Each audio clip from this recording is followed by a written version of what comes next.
And we're back. So this is part 2. One dog fight later. It's been a whole thing. Anyways. So with this idea, where's that? With this idea of responses to the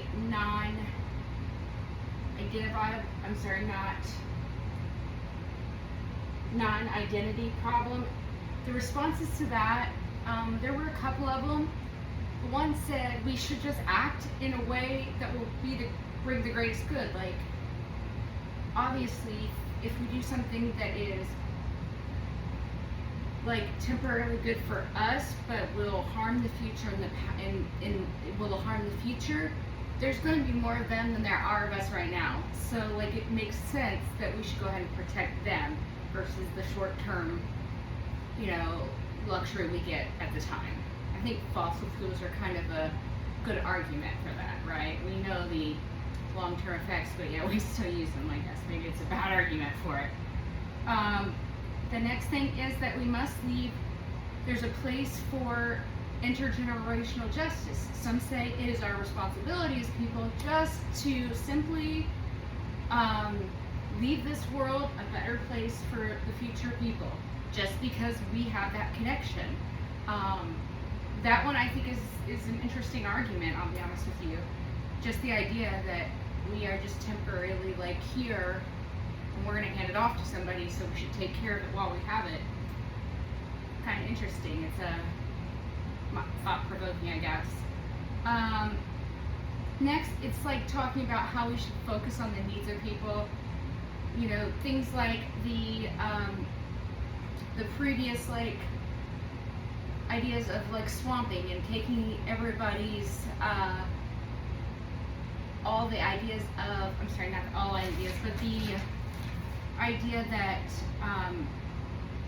we're going to fill these swamps with all kinds of needs of people that aren't with us right now or aren't even thought of, and we're going to get bombarded by those needs. They say kind of a response to that is just focus on the basic characteristics of future people. What do future people need? We know they need clean air, water, a food source, things like that. So don't do things that are going to possibly take away those things that they need and we know they need, versus looking at all the other things that we get overwhelmed with. And then these kind of said the idea that we can focus on generations' needs by connecting to present day. And I think this one, if anything, in my opinion, this one's the best argument for it. Basically, that says that we can connect anything that we can connect to the future, because most of us are going to have generations of our family bloodline and things like that. So it's our job to protect it, to protect for our future generations. I know as a parent, I want my child to be able to have some place to live, to grow up in, that's clean, and all those things. So I think that is the best art. I mean, I think that is, of all the responses, that one I think spoke to me the best. So I think by identifying people, right? So almost everybody on this earth is going to have somebody in their family tree that's going to go off. By identifying them, I think it kind of takes out that non-identity,